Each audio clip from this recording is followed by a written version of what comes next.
നമ്മൾ ഇംഗ്ലീഷിൽ പ്രാക്ടീസ് ചെയ്തുകൊണ്ടിരിക്കുകയാണല്ലോ.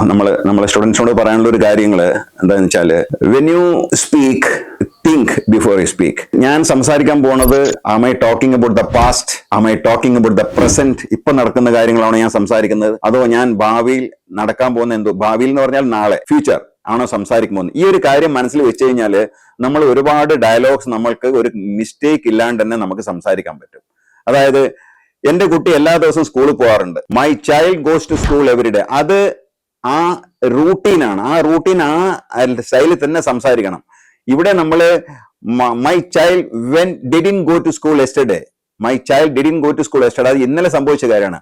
അവിടെ നമ്മൾ വേറെ ഒരു സംഗതിയും അതിന് പകരമായിട്ട് നമുക്ക് പറയാൻ പറ്റില്ല. സോ ഈ ഒരു കാര്യം നമ്മൾ ശ്രദ്ധിക്കണം. When you talk about the future, ഞാൻ നിന്നെ നാളെ വന്ന് കണ്ടോളാം, I will come and meet you tomorrow, I will come and meet you tomorrow. ഇത് പറയാനുള്ള ആ ഒരു സാങ്കേതികത്വം നമ്മൾ എപ്പോഴും മനസ്സിൽ കാണണം. കാര്യം, always remember, I'm just telling you once again, think, are you talking about the present?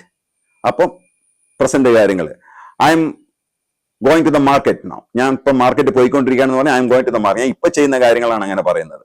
So ഇങ്ങനെ ചെറിയ എക്സാമ്പിൾ പറഞ്ഞതേ ഉള്ളൂ. So always think before you speak.